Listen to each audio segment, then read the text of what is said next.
Ayo kita sadari kenyataan hidup. Dalam hidup ini, kata Marcus Aurelius, ada yang hadir, ada yang keluar dari keberadaan. Beberapa dari apa yang pernah ada sekarang sudah hilang. Perubahan dan perubahan terus-menerus mengubah dunia. Seperti perkembangan waktu yang tak henti-hentinya mengubah keabadian. Jadi ini ayo kita sadari hidup ini memang berubah. Ada yang datang, ada yang pergi. Yang sudah datang besok bisa berubah, yang kemudian berubah besok bisa pergi dan lain sebagainya. Itulah hidup. Kan banyak momen ketika orang terus putus cinta, patah hati itu mengungkit-ungkit, dulu kamu lihat apa, sekarang lihat apa. Kamu kok berubah, tidak seperti dulu. Nah, jawabannya apa? Loh, hidup memang berubah. Tidak ada yang tidak berubah.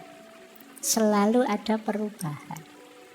Jadi longgarkanlah hatimu kok tiba-tiba menerima pasanganmu berubah. Ya memang di antara pola hidup tadi ada perubahan. Kok dilalah ya perubahannya ke arah yang pahit bagi kamu. Ya itu nasibmu sudah. Jadi, tapi dari aspek perubahan yang pasti terjadi ya kamu harus akui. Hidup ini mesti berubah. Nah, jadi ini untuk meringankan hatimu. Oh iya ya memang. Kenapa kok sekarang perasaannya berubah padaku? Ya memang hidup ini hakikatnya perubahan. Oke. Bukan sesuatu yang aneh. Tidak usah kamu pertanyakan. Ya kemungkinan perubahannya ke arah yang tidak bisa kamu kontrol. Sehingga kamu sekarang kecewa. Ini rumus pertama. Kalau teman-teman merasa kaget dengan momen kok tiba-tiba dulu kita bersama, sekarang kita berpisah. Memang hidup ini penuh dengan perubahan. Yang namanya pertemuan pasti ada perpisahan. Sayangnya kebersamaan kita pisahnya cepat. Kan cuma itu saja. Yang lain durasinya panjang. Kalau kita durasinya pendek akhirnya putus. Sederhananya kan begitu. Jadi kamu lebih longgar hatimu. Tidak harus terlalu membebani perasaan. Yang kedua, masih dalam konteks sadari kenyataan hidup. Kalau ini dari Epictetus. Ini menarik ya, filosof Stoik itu. Marcus Aurelius itu kaisar. Kalau Epictetus ini Buddha. Jadi pengikutnya aliran ini dari kaisar sampai Buddha. Kata Epictetus begini, saat engkau mencintai sesuatu, tempatkan di hadapan dirimu posisi yang berlawanan. Apa salahnya saat engkau mencium anakmu, engkau bisikkan dengan suara lirih, besok kamu pun juga akan mati. Dan kepada temanmu, besok kamu yang akan pergi atau aku yang akan pergi, dan kita tidak akan pernah bertemu lagi. Nah ini menarik. Kalau pas kamu lagi hangat-hangatnya pacaran, terus kamu bilang, pada saatnya ya tetap kita akan berpisah.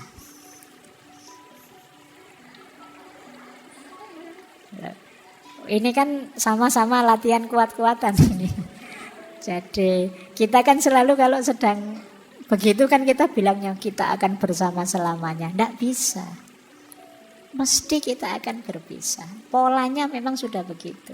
Ada pertemuan, ada perpisahan.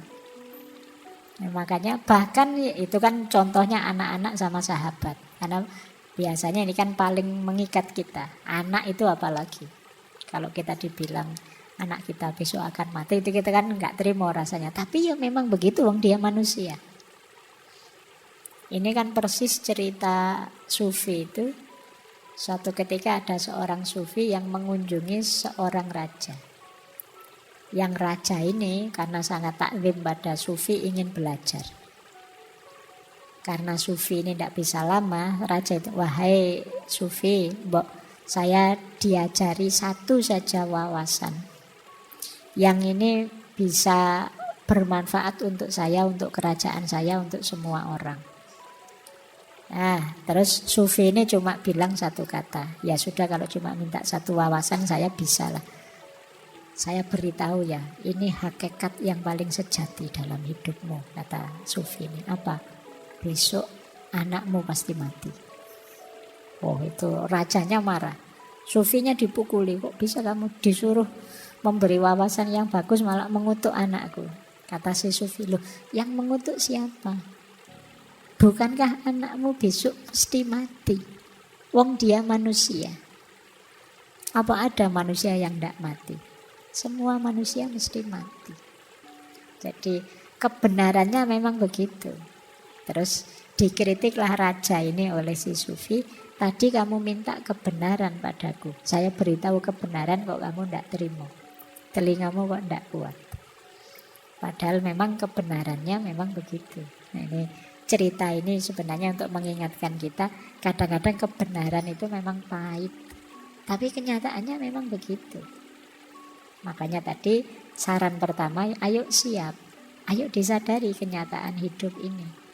Jangan kaget, bahkan dengan orang yang paling kamu cintai pun, ya mesti salah satu akan saling meninggalkan. Ya paling tidak kan nanti salah satu meninggal. Mesti yang satu meninggal terus yang lain sendirian, mesti begitu. Kalau meninggal bareng malah tidak enak. Meninggal bareng itu kalau tidak kecelakaan ya tragedi apa.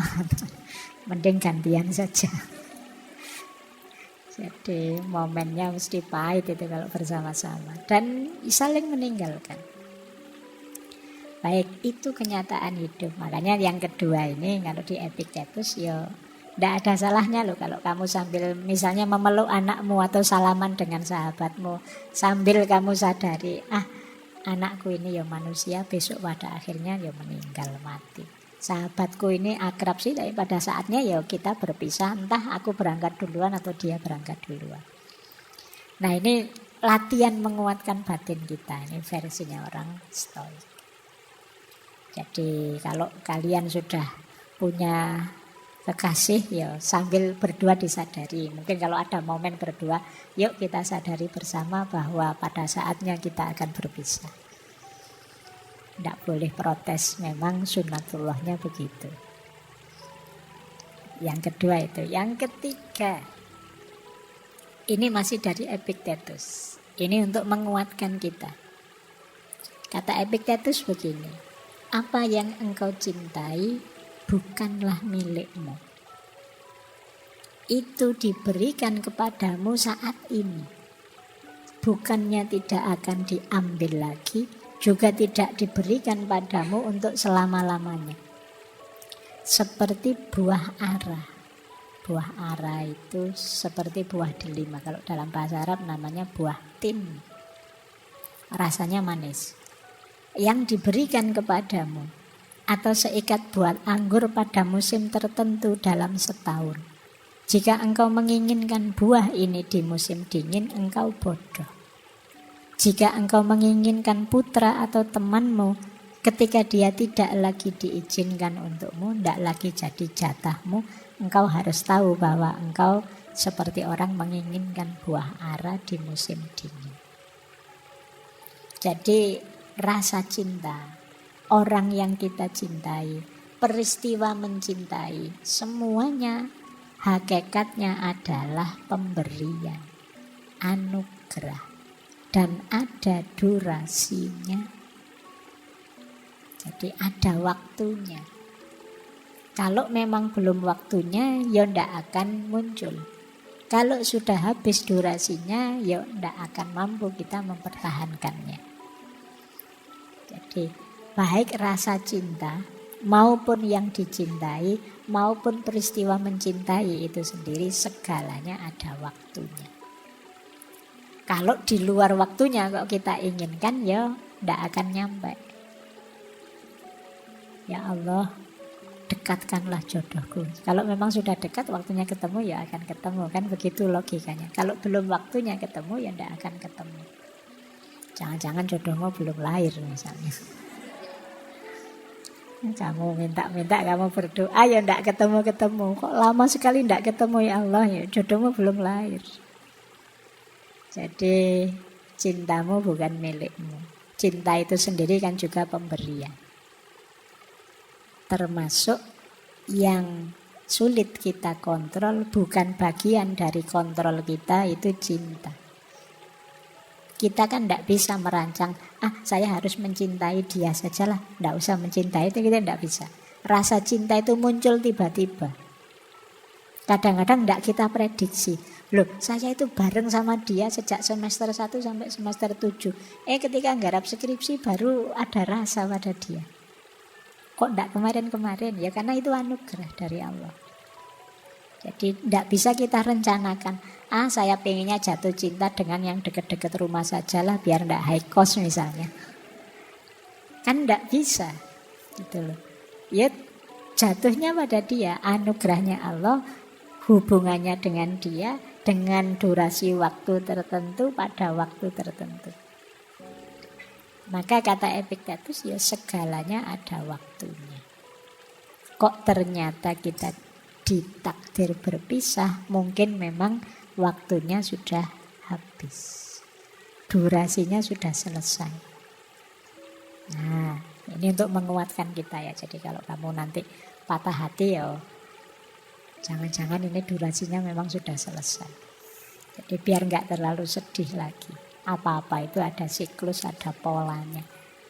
Makanya sindirannya Epictetus, kalau kita menginginkan buah ara di musim dingin ya sampai stres pun tidak akan ketemu. Kenapa? Bukan waktunya. Ini nasihat kedua. Nasihat ketiga tadi ya. Yang kedua, kita sadar kenyataan hidup. Yang ketiga ini, kita sadari cinta kita hakikatnya bukan milik kita. Jadi, kalau ada yang tanya, Pak, cinta dan ingin memiliki itu apa setara? Ya enggak, karena bahkan cinta itu sendiri ternyata di luar kontrol kita.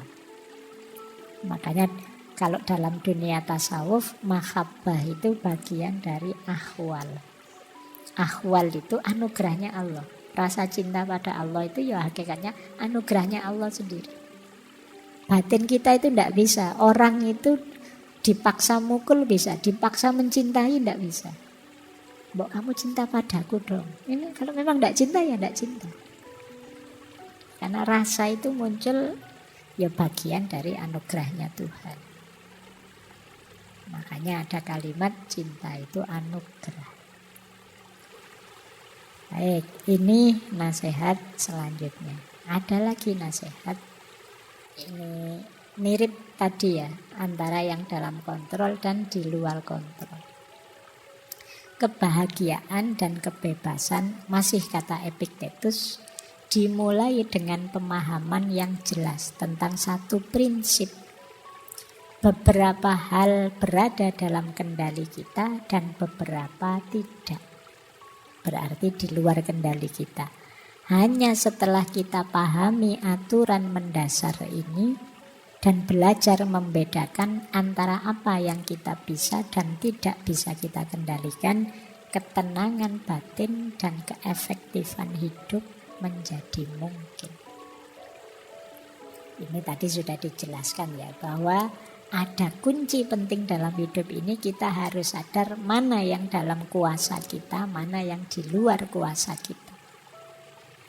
Seperti cinta tadi, itu kan bagian dari yang di luar kuasa kita.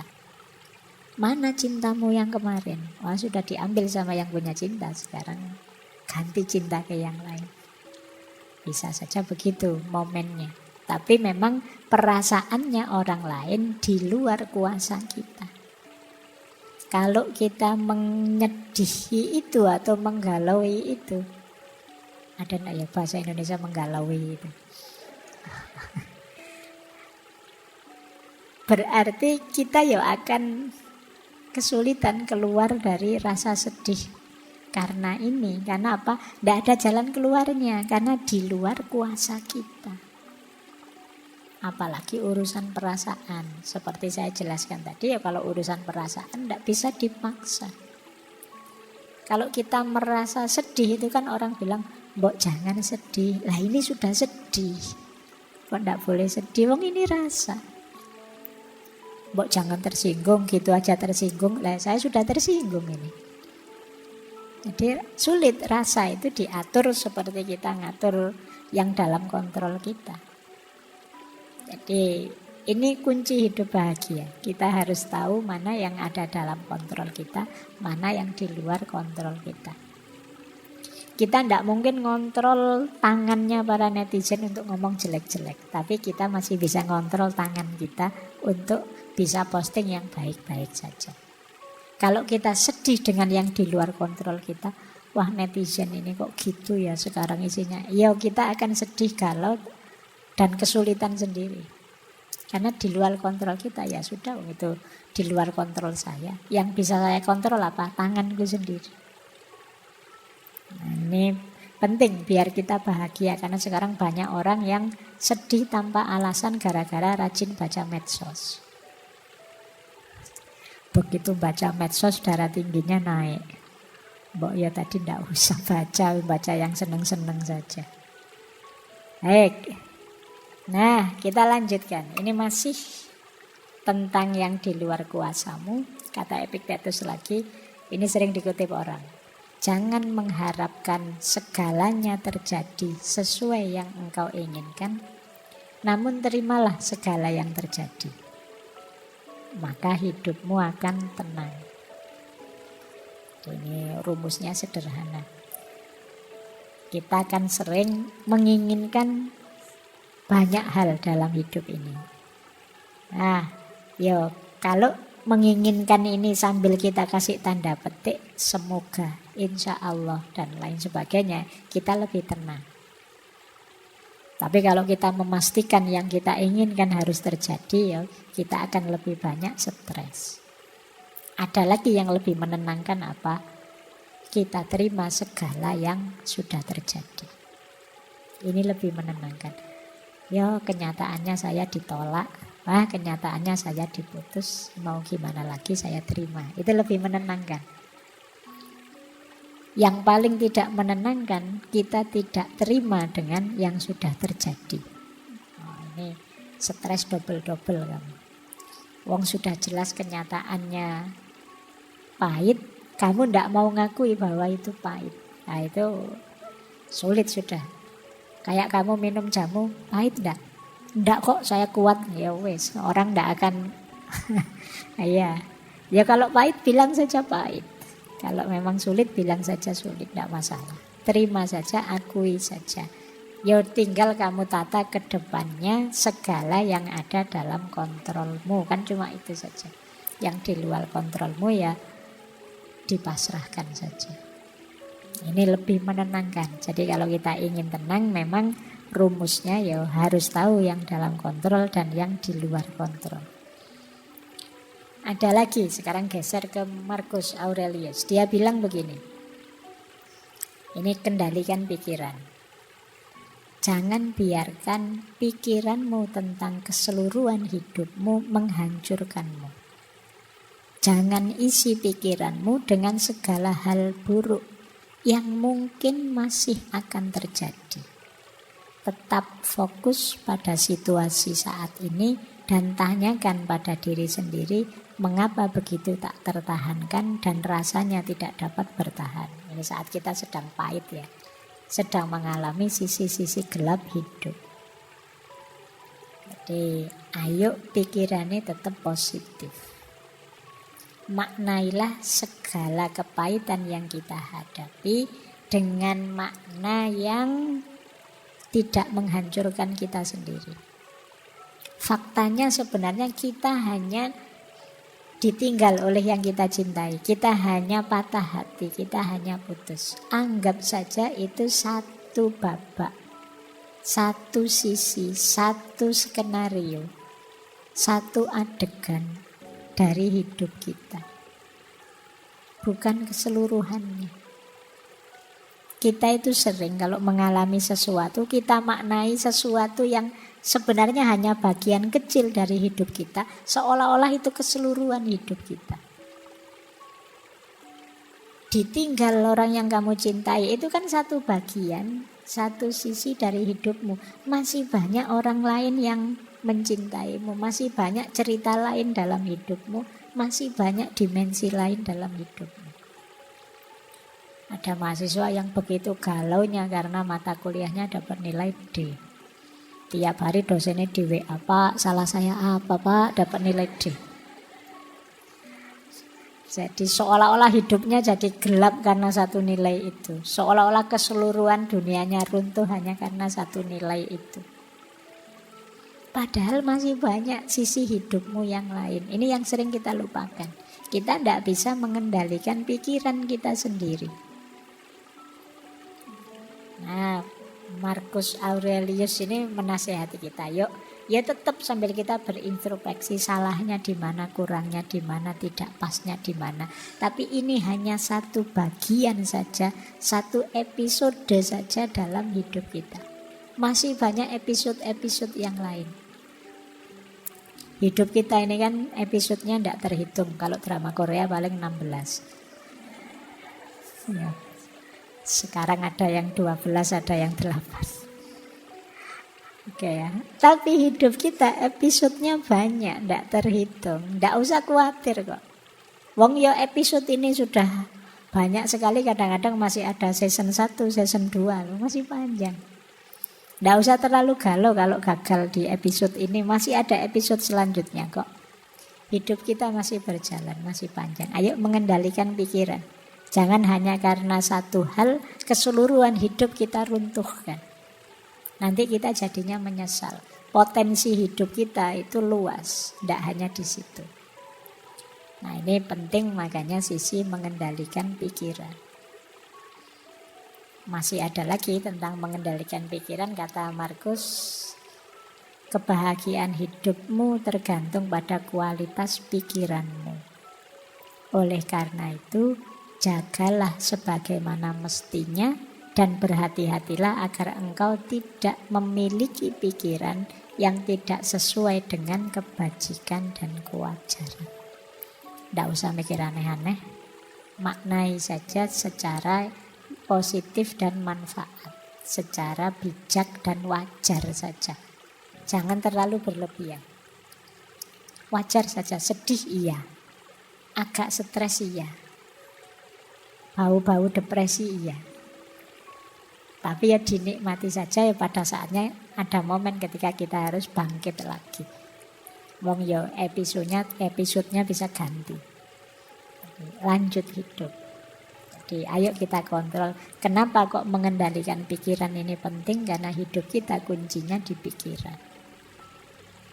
Jadi kalau pikiran kita yang buruk-buruk, yang negatif-negatif, ya hidup kita jadi berat. Hujan deras itu kita sekarang banyak mengeluh. Kenapa waktu kecil dulu kalau hujan deras malah senang? Hujan-hujan, wah senang hujan-hujan. Sekarang kamu hujan-hujan itu, wah, jalan raya itu paling ngeri kalau pas hujan. Apalagi setelah terang tiba-tiba hujan. Oh itu motor itu sudah banter-banteran mesti. Seolah-olah air itu akan membunuhmu. Padahal cuma air. Kenapa bisa begitu? Pikiranmu yang main. Jadi kamu membayangkan basah kuyup, terus ngereges, terus kamu masuk angin, terus kamu tidak bisa ngapa-ngapain. Pikiran itu kan jadi bayanganmu saja. Coba kamu baca secara berbeda.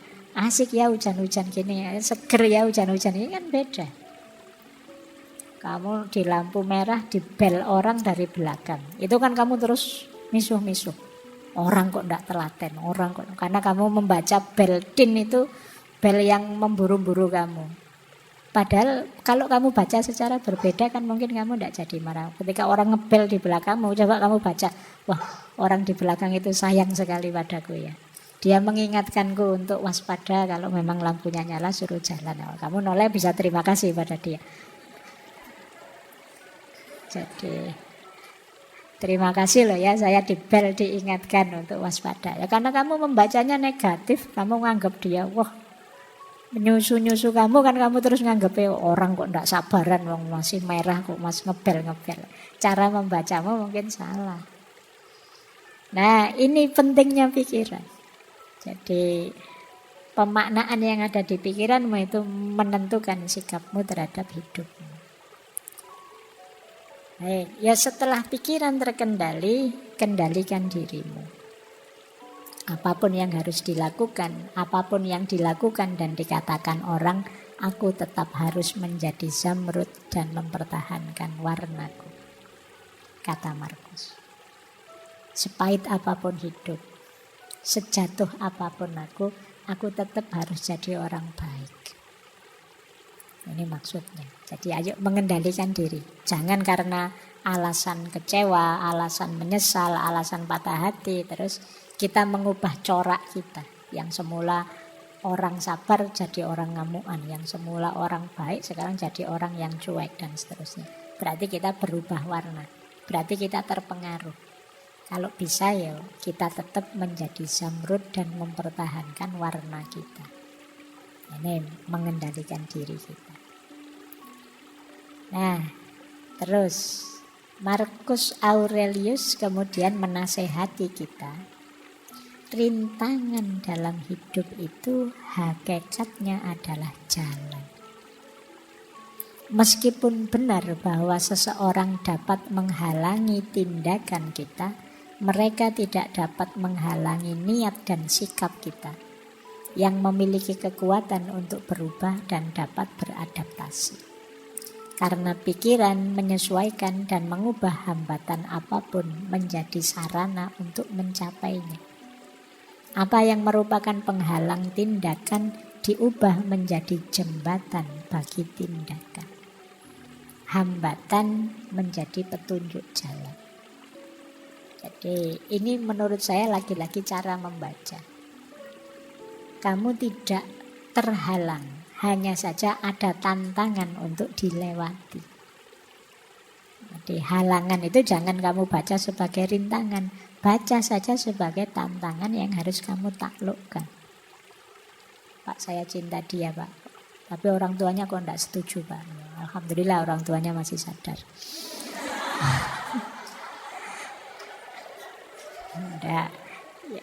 Nah, maksudnya ke sini kalau Markus itu maksudnya kalau ada halangan seperti itu yaitu tantanganmu untuk ditaklukkan, bukan halanganmu. Kalau halangan itu kan harga mati.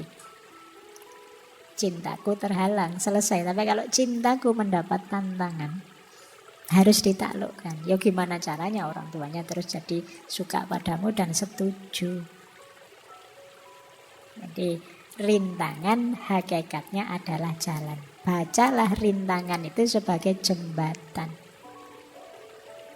untuk kamu lewati. Jembatan itu untuk dilewati, tidak untuk kamu tinggal di situ. Lampaui itu, taklukkan itu. Jadi ada kesulitan apapun, lampaui. Patah hati pun sejenis rintangan yang harus kamu baca sebagai jalan. Oh, mungkin ini jalan kesuksesanku. Nah, harus aku taklukkan, aku tunjukkan bahwa aku bisa sukses meskipun tanpa kamu. Oh, ini jadi rintangan, jadi jalan. Kesulitan jadi pendorong untuk kita lebih tegak lagi. Ini nasihat dari Markus. Terus hati-hati juga jangan memperparah keadaan. Betapa jauh lebih berbahaya konsekuensi dari kemarahan dan kesedihan daripada keadaan yang membangkitkannya dalam diri kita. Kadang-kadang kemarahan kita, kesedihan kita membuat kita blunder. Melakukan sesuatu yang tidak seharusnya, yang efeknya jauh lebih buruk daripada sebabnya. Sebabnya sih kamu misalnya diputus sama pasanganmu. Terus kamu saking marahnya ngamuk-ngamuk. Kamar kos kamu acak-acak. Motormu kamu banting-banting. Setelah itu kamu duduk sendirian. Ternyata biayanya besar, patah hati. Salahmu sendiri. Kamu yang memperparah keadaan. Gitu loh. Mbok tadi jangan lepas kontrol, kamu masih aman. Tapi karena kamu lepas kontrol, maka kata Markus berapa kadang-kadang lebih besar biayanya, konsekuensinya kemarahan dan kesedihan dibandingkan sebabnya. Kadang-kadang cemburu tanpa alasan, padahal belum diputus itu kamu masih curiga saja. Tidak beneran, itu kamu sudah marah-marah, banting-banting piring, kamu sudah ngomong yang jelek-jelek. Ternyata salah paham. Lah itu kan sebabnya sepele, tapi yang kamu lakukan di luar kontrol malah memperparah keadaan. Semula tidak ada apa-apa jadi putus beneran. Nah ini yang sering kita. Maka hati-hati dengan diri yang tidak terkontrol. Memang kuncinya mengendalikan diri. Kalau ini agak keras dari Epictetus. Jangan cengeng. Jadi ini ada kalimat di bukunya itu. Kami menangis kepada Tuhan. Bagaimana kami bisa lolos dari penderitaan ini? Itu dimarahi sama Epictetus, bodoh. Apa kamu tidak punya tangan? Apa Tuhan lupa memberimu sepasang? Maksudnya apa? Potensi, kualitas, kompetensi, fasilitas hidup kita masih lengkap. Wong tinggal mengubah sudut pandang. Wong tinggal menguatkan diri sebentar saja kok enggak kuat. Kok mengeluh pada Tuhan, gimana aku bisa keluar dari situasi ini. Kamu belum berkurang sedikit pun dirimu. Dibandingkan yang kemarin, kamu masih utuh sebagai dirimu yang kemarin. Tidak ada yang berkurang. Kemarin kamu bisa apa, sekarang kamu masih bisa. Kemarin kamu mampu apa, sekarang kamu masih mampu. Kualitas dirimu tidak ada yang hilang. Maka kamu masih bisa kembali lagi seperti sebelumnya. Tidak usah terlalu banyak mengeluh. Kamu masih bisa tegak seperti dulu. Tinggal kamu sembuhkan sakit hatimu. Kan cuma itu saja masalahnya. Tidak usah dibawa kemana-mana. Jadi ini sudah mulai agak keras Epictetus ini. Sudah dinasihati sejak tadi kok masih ngeyel, masih sumpek saja. Ya wes, kalau begitu apa sih yang kurang dari dirimu kalau patah hati? Yang sederhananya begitu. Apa dari kamu cerdas terus jadi tidak cerdas lagi? Apa dari kamu pintar jadi tidak pintar lagi? Apa dari kamu semula bisa nyetir mobil gara-gara patah hati tidak bisa nyetir mobil sekarang, Pak? Apa tidak apa-apa begitu? Maka jangan cengeng lah, kata Epictetus. Kamu itu kuat kalau mau, kamu hebat.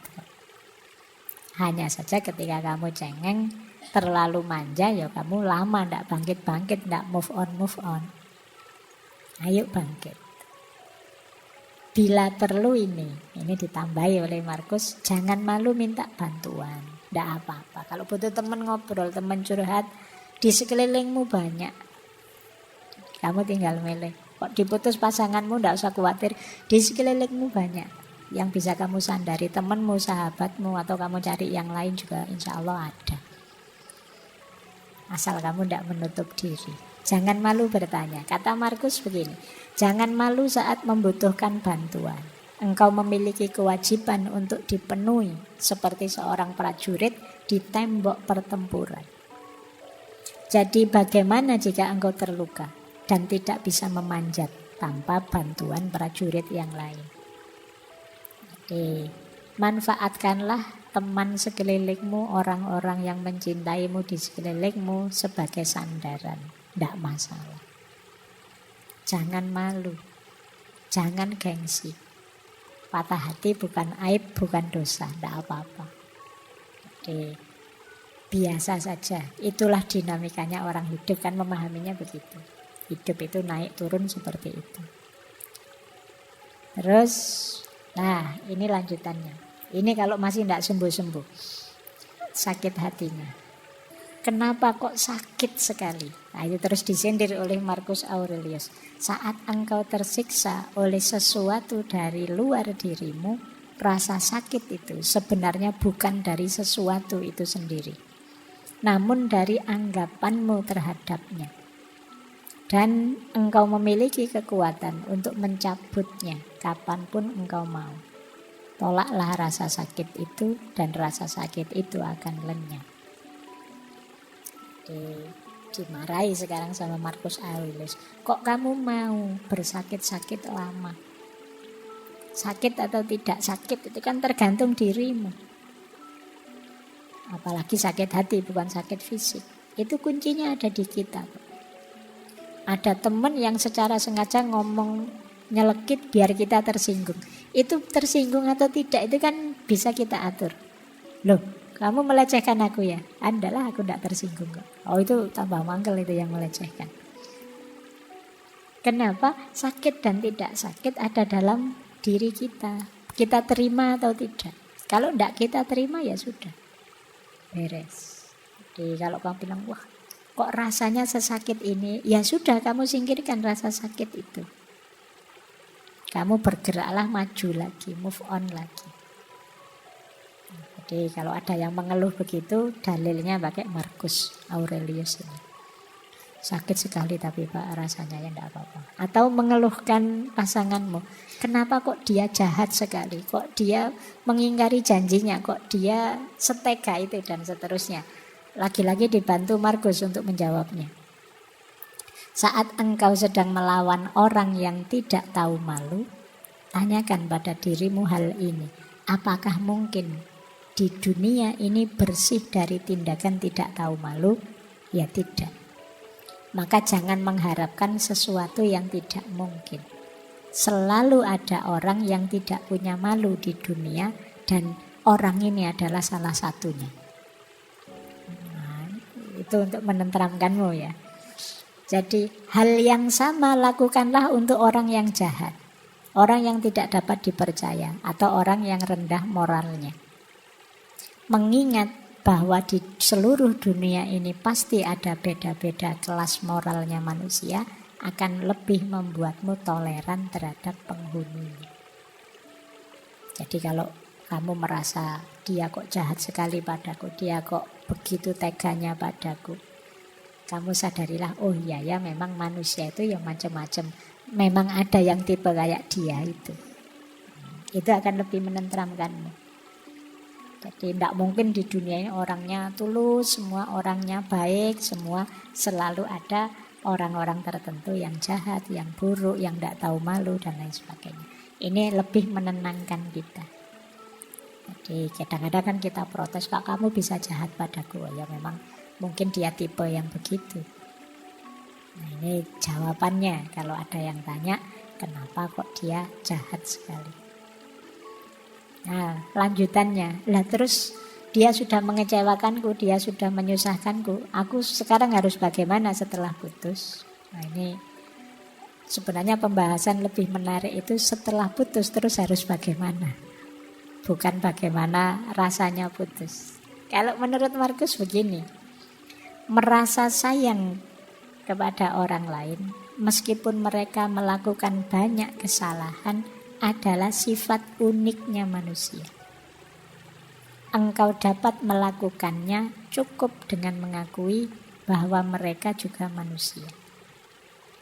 Mereka melakukan itu karena tidak sadar, berlawanan dengan kata hati mereka. Dan kita semua akhirnya akan sama-sama mati, tidak lama lagi. Semua orang kan mesti mati. Dan di atas itu semua, mereka tidak benar-benar menyakitimu. Mereka tidak melenyapkan kemampuanmu untuk memilih. Sederhananya, ya kita tetap baik kepadanya. Kenapa? Karena kita manusia. Di antara keutamaan manusia itu memaafkan dan tetap menyayangi siapapun karena dia statusnya manusia. Jadi aku tetap menyayangimu meskipun sekarang tidak sebagai pasangan. Ya cara menyayanginya mesti beda. Kalau kemarin cara menyayanginya pakai nraktir, pakai apel dan lain sebagainya, sekarang lebih irit. Jadi tidak perlu high cost, tapi tetap ada rasa menyayangi. Dan kalau kita kecewa dengan yang mereka lakukan, sebenarnya mereka itu tidak jahat-jahat amat. Anggap saja mereka itu mendidik kita untuk jadi lebih tangguh. Buktinya apa? Kita masih bisa tegak hari ini. Nah, jadi mereka tidak melenyapkan kemampuan kita untuk milih. Jadi maksudnya untuk menentukan hidup kita sendiri. Jadi kalau ada yang tanya terus aku bagaimana, ya tetaplah sebagai manusia kita tetap harus saling menghargai, saling menyayangi. Ya, kalau masih ngeyel saja, gimana saya melanjutkan hidup tanpa dia? Dimarahi sekarang oleh Markus, jangan biarkan masa depan mengganggumu. Engkau pasti akan menghadapinya jika perlu. Dengan senjata yang sama yang hari ini menjadi senjatamu melawan masa kini. Kalau sudah patah hati kan kadang-kadang gimana aku melanjutkan hidup tanpa dia, bisa, enggak usah khawatir. Kayak kamu dulu belum kuliah terus mau masuk kuliah kan kamu, bisa enggak ya Pak saya kuliah itu, saya itu.